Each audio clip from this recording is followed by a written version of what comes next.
Why LinkedIn content alone isn't enough content and what you can do instead. That's the episode, the title of today's episode of the How to Make Money as a Creator podcast. If you don't know who I am, my name is Matthew Lakajev. I run a program called 7 Figure Creators, where we help creators on LinkedIn make 6 then 7 figures. And when I mean a creator, I mean anyone from a business owner to an actual creator who has a business themselves who wants to drive revenue from their profile. And we're currently working with about 485 clients now, and we're getting some insane results. So the topic of this podcast was inspired by a conversation I had with our private 7-figure creator clients. So we work with, I think, 10 different clients. So that's our exclusive creator club. They've hit multiple 6 figures a year through LinkedIn, and they're looking to push that to 7 figures. And we were chatting around. I was chatting with one of the clients, and they were saying, what should I be doing next? Like, I'm generating, I'm booking, 10 to 15 meetings a week now. I've got my VA rearing. We've got our sell by chat process done. I'm working on my sales process. What else do you think is missing? And I said, based on what you're doing, you're booking a lot of meetings, but, we can improve your sales process. That's going to take time, and we're going to get better at the sales calls. But what's going to matter even more is if we elevate your brand and we get people to spend more time on your content before they actually meet with you. And he's like, what does that mean? And why does that matter? So I kind of walked through and explained what content is and what your personal brand is it's kind of like the lubricant to making everything else in your business easier, whether it be hiring employees or whether it be your sales process, or whether it be, anything to do with the actual business itself. If you have a brand, it's easier for you to do things. It's why I really dislike people who have 100 or 150,000 followers who, after they built their following, they started selling through LinkedIn, and then they give advice to people how to sell through LinkedIn, but their sales process itself is geared towards them having a brand. So their sales process is actually easier for people to sell. So they shouldn't be giving advice to people unless they've previously sold with a lower amount of followers or they've been in sales at the same time. But I talked about time on content. What people need is if they spend more time ingesting your content before they actually meet you, they're going to have increased trust in you. And what increased trust does is it increases the percentage chance that they're going to buy. So I always like to think on the terms of time on content.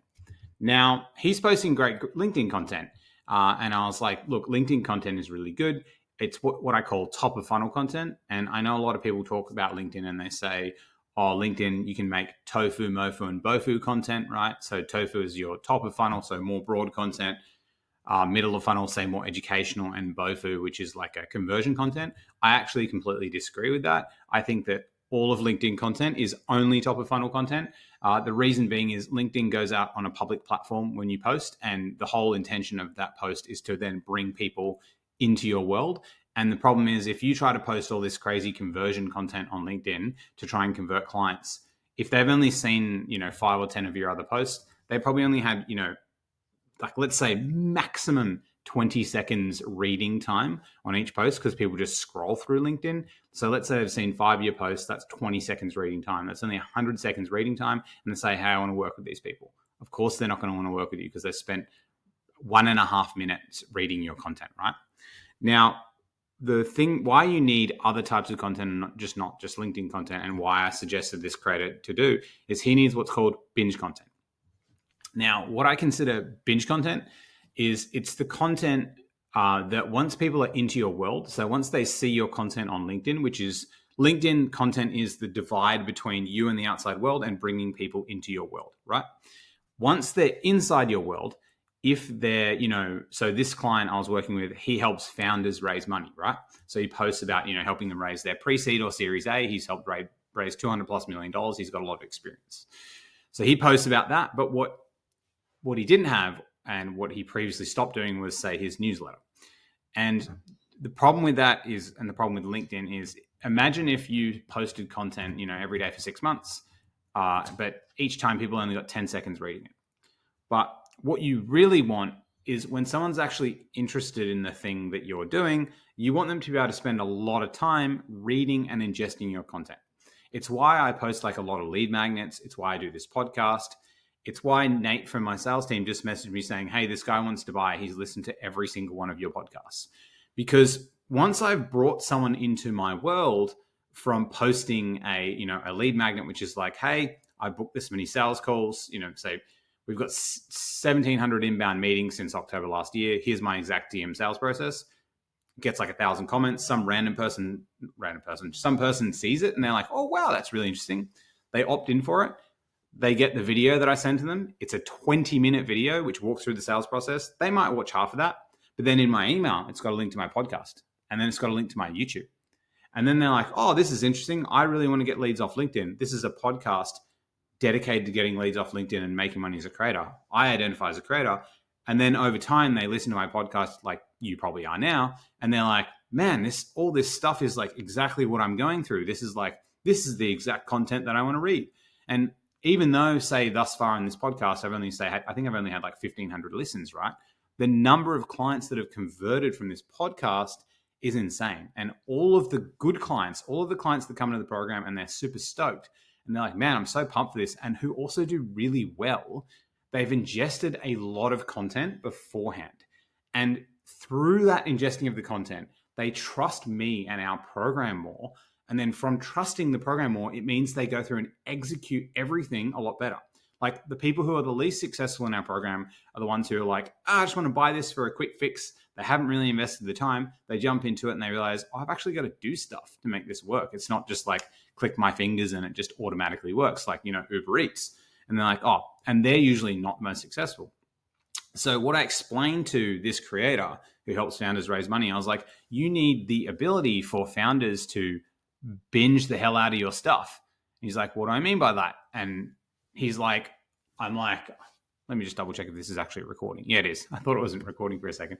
Yeah. And he's like, what do you mean? I'm like, they need the ability to read your stuff and spend, 10, 20 minutes, 1, 2, 3, 4 hours, like reading your stuff before they meet you. And even better, he runs a 2-step sales process. So he has a first meeting and then a second meeting. But I'm like, what you want to do between the first and the second meeting, you want them binging the hell out of your stuff and what you want to do is once you've had the first meeting, you want to send them an email giving all of your binge content. I've got an AI GPT that helps create a follow-up email through the scripts I gave to him and give them a link to your newsletters or your blogs, every single thing. Because the more time somebody spends ingesting your content or your longer form content before, the better. It means it's going to trust you more. And they're also going to be better clients coming into it as well. So my suggestion to him was like, make a podcast like this, restart your newsletter, do all that stuff, because you need to make sure that once you bring these people into your world, you're not just having this like vanilla plastic relationship. So like the analogy I'd use for this is, you go to a party and like you see those friends and you've seen them all the time for like 20 years, but you literally have know nothing about them. And then like one time you go to a party, you just like have a conversation with them for 20 minutes and you're like, oh my God, I didn't know all this stuff about you. That's the same analogy. You ended up liking them more, you get in their world. It's why so many creators like Alex Hormozy and all that kind of stuff, they're so into this longer form content that, and that's why it works so well, because like you trust them so much because I've spent more time with Alex Hormozy than my parents, probably 5-10 times as much than my actual parents, right? So I trust him, say, a lot from ingesting his content. And that's why you can't just have LinkedIn content alone. You can have it, but if you have 200,000 followers, you can. But if you had longer form content, you'd sell way more. So a lot of people giving advice have a lot of followers. They're like, you don't need it.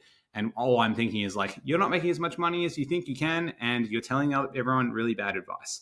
And then on the flip side, what small business owners do, which is like, most business owners do, right? Is they're just like, we're going to start a blog or I'm going to write an ebook, right? And so they create all this, what I call BOFU content, longer form content. But no one's going to read your blog or your ebook because they don't even know who the hell you are or who the fuck you are. And when they do find out, like you haven't proved to them that you're someone of value. That's why like creating LinkedIn content or say social media content that reaches a broader audience, which has less time and less commitment to ingest, is so crucial. So you need that. And so a lot of creators on LinkedIn are really good at that, right? A lot of small businesses are really garbage at that. They've got this crappy blog on their website. Not crappy. They probably put a lot of effort into it. They pay this marketing company a lot of money because they said it's going to drive sales, but they're not driving enough website visitors to their website for people to even read it, right? In the first place. So you've got this kind of like catch 22 for both that's going on. I don't know if you'd call it a catch 22, but like that's, with LinkedIn, you can't just do LinkedIn content and like win hard. You can do it and win, but you have to have longer form. And when I mean longer form, I mean a newsletter, I mean a podcast where I just talk to the camera here, and I essentially, like, how I come up with content here is just Q&A questions that I spend with clients. Anything you can do to create longer form content, and you can create more time on content with people. Because the other thing, which I didn't speak about as well, is when you run a sales process, if you, let's say you have meeting number 1, if you give them tons of content and they spend like hours reading through it, by the time they get to meeting number 2, there's a little thing called, there's a psychological principle called sunk cost fallacy. So just by the sheer fact that they've spent so much time with you and reading with you, they'll feel that like, oh, I'm on the edge, but like, man, I've already spent 10 hours like going through their stuff. What's another 20 hours? And so like, they'll also sign up to you that way. So you've got multiple psychological principles working there: sunk cost fallacy and trust as well. So if you're struggling to close a lot of deals and you're having a lot of content and engagement on LinkedIn, there could be an issue. Could be the fact that you don't have any more what I call bofu content or binge content. Anyways, guys, hope you enjoyed this episode of the How to Make Money as a Creator podcast. Give me 5 stars if you appreciate it. I love making this stuff because I just get to talk and rant about stuff I love. But anyways, guys, catch ya. Have a good day.